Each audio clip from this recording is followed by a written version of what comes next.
Between the July sale, the Saratoga sale in August, and the Keeneland September sale, I probably inspected 50 to 60 progeny of American Pharoah. Obviously the buzz, the hype is out. American Pharoah, Triple Crown winner a few years ago. These are his first crop of yearlings coming to market, and there's no doubt about it, there's a frenzy for him. What I have found really interesting about the American Pharoah yearlings is that they're coming in all shapes and sizes, which I'm not really sure what to make of, quite candidly. However, when I saw this filly, 682, she struck me as the most synonymous representative of who American Pharoah was as a physical, and the intelligence that he had that just shined through at all times. I was very fortunate living in Southern California to really be exposed to American Pharoah quite frequently, even through his run in the Triple Crown. I was really familiar with him. And this filly was the one that grabbed me. She was the one that told me, I am, my father's daughter. And she had that neck that he had that was long and sleek and powerful, just a really streamlined body with power behind it. But what really caught me the most was that look in her eye.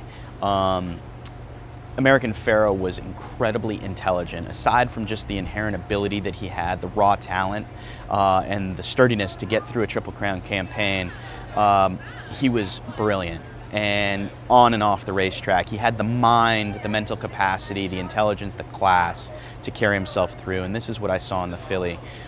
Similar situation to what happened with hit 427 when we ran into Todd Pletcher and partnered with Mike Rapoli.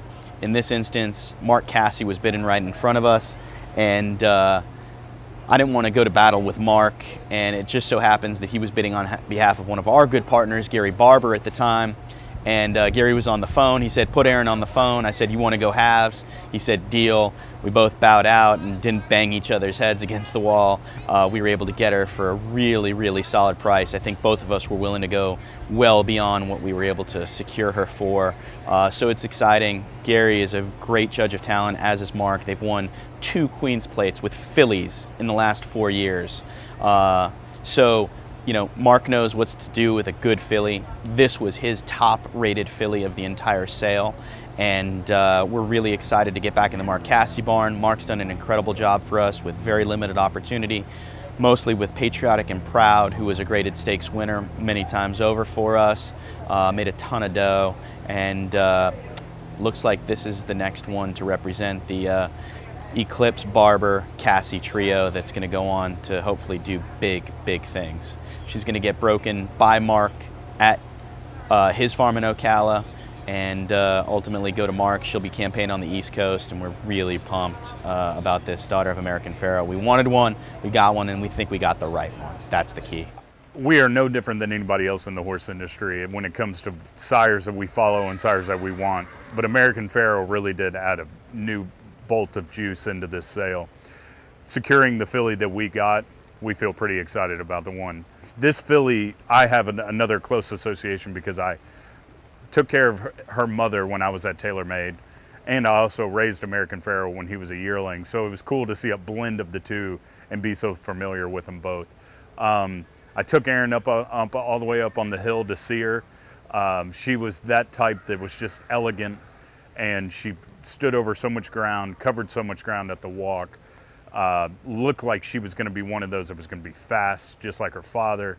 But she also had the bone and the density and the foot and everything that her mother would have. And it was a perfect blend of the two. I loved this filly when we saw her. Like I said, drug Aaron all the way up onto the top of the hill, made sure that he saw her, and got him behind. And we partnered up with a really good partner in Gary Barber. Looking forward to what this filly has to do.